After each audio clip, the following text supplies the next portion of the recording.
Hello and welcome. Welcome to this knife video. I know there hasn't been one for ages, has there? Well, rest assured there's plenty of knife content on its way to you all.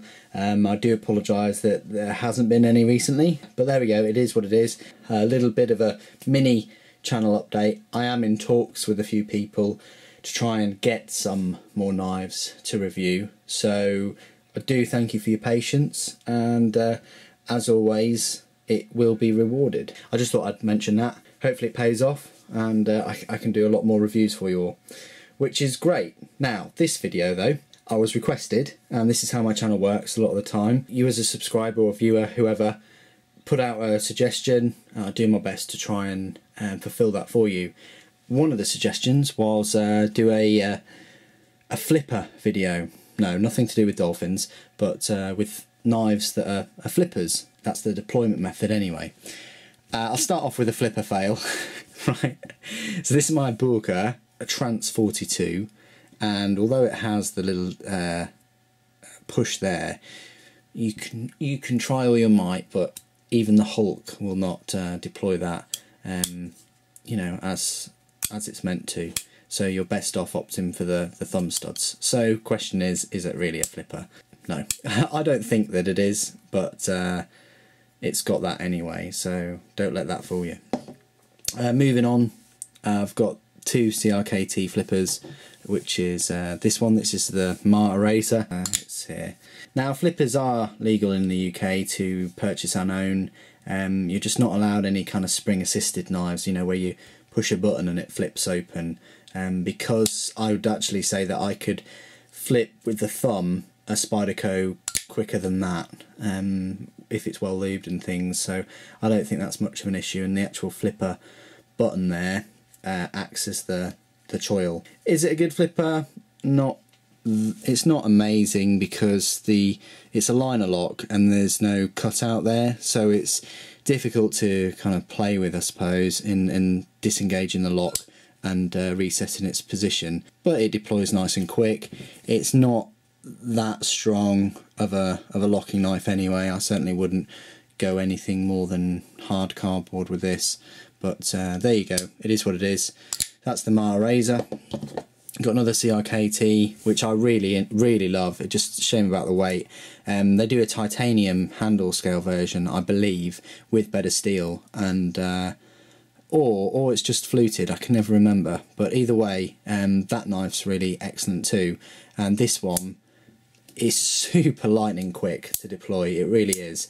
Remember, there's no spring assist or anything like that. It's got the this ball bearing system. I've forgotten its acronym. Completely forgotten, but it's designed by Ken Onion. I think it's the KBBS ball bearing, and as you can see, there's some nice liquid lube oozing from there, which just really speeds up the process. I mean, it's super lightning quick and it's really fun to play with because it's a it's a frame lock, and it's quite easy to get to in a way. I mean, I know there's no cutout, but it is super quick, really nice knife. I'm not so keen on the actual pocket clip. I think that's open to, it's not that tight, put it that way, but a really nice fun little flipper. I've got the Kershaw Cryo, which when I first looked at it I thought, oh yeah, that's going to be awesome. It's super quick, it does deploy very quick, I have to say, and again it's frame lock. There's this odd thing here though, that it then gets harder to reset, but again it's not a spring assist or anything like that. It's just some mechanism in there that helps the blade deploy quicker on the last kind of part of its travels, because you have to push down quite firm, and then once it reaches about halfway it flings it out further. So that's quite a fun flipper. And remember, for added enjoyment they do a larger Kershaw Cryo, but you'll also get added rust, because this knife just, I don't know what it is, it just loves being rusted, because it is bead blasted, and I've sprayed that with silicone spray, you name it. A couple of other Kershaws here, the cheaper one, the Chill. Yeah, it's an alright ball bear, you know, like system pivot screw and everything. It's quite quite tight in a way. And again, the push button just acts as a little safety, as a finger choil. Quite a nice little cheap knife really. Steel's not too bad, the 8CR13 MOV, but again, tiny little bit of rust, probably to do with them bead blasting. I don't know why they just bead blast everything, but that's Kershaw for you. So that's all right. The Skyline, which Mr. Fancy says was basically his go-to everyday knife. I don't think that deployed then, but it's not. I wouldn't trust my life to it deployment-wise. I would always just push it back a bit further just to make sure, because you don't want a false lock engagement. Because I mean, it does require a fair bit, you see. I mean, I'm doing this on purpose. I mean, I could just do it on command, but see what I mean? Like, you do have to push quite hard. The pivot's quite stiff too. There you go. I mean, the Skyline has got nice steel though. Sandvik, it's very sharp, and for the money, I mean, I think you guys pay what, $30 if that in the States, which is just, and it's got the little thumb studs as well, which kind of act as a locking bar, so that or over travel stopper. There you go. So that's the Skyline. You've got the, I think this is Kershaw OD1. Now this is odd because it's got this little gnarled kind of button here, and it's kind of a lever action. So the more you push away, it gives it more of a swing. So you don't push down, you push away, if that makes sense, and then it just hides it there. And this is, again, frame lock. This is quite a fun knife to play with. Very quick deployment too. So yeah, that's a nice nice flipper, that one. And following on from that design, the Kershaw Leek with Damascus, even quicker. This is probably my quickest deploying knife, I'd say. That is just lightning fast. I mean, I don't think you can get much quicker than that really.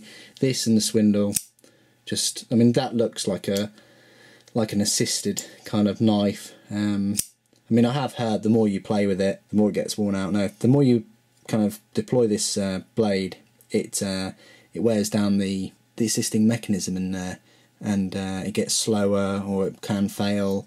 I've had this knife for nearly 2 years, never had a problem. Just keep it well maintained, keep it lubed, keep the Damascus free from any liquids, I suppose, and it won't rust either. So that's the Leek.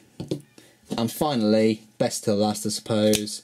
I mean, that's quite a slow deployment for the Rubicon, but look how big the blade is. I mean, it's a whopper. It really is. Is it fun to play with? Well, the liner lock is a bit of a pain. I mean, although it's chiselled, it is a bit of a pain to disengage, because it's titanium liners. You see, if they just did nice stainless steel liners, or something a bit smoother, it wouldn't be an issue. And if they brought back the handle a bit further, I just think that would be better, in my opinion. I mean, Carry knows his knives, but that's just what I would do. I'd just bring back the handle a bit further so that you could push, you could disengage that lock easier, or have one side titanium and have it as a frame lock and move this carbon fibre back a bit. That's a suggestion too. I don't know why you needed to have carbon fibre on the other side, but that's my experience of this. I mean, this hasn't been lubed for a while too. I haven't lubed it since I got it, and it is quite a beefy, thick blade. Yeah, as I say, see what I mean? It's quite difficult to disengage and play with, but it works. It's a flipper, and it's got that nice choil, and my favourite knife, obviously. But there we go. That's all of my flippers. I don't think I have any more. They're all my flippers. It was requested, and that's the video. So tune in next week when I'll be carrying on with my blade knife steel video. It'll be S30V, so a little heads up on that. I'll tell you everything about it, and then I think I'll move on to VG10, but the week after it might be a new knife review. So stay tuned. Thanks ever so much for your continued support as always. Thank you for watching. Take care.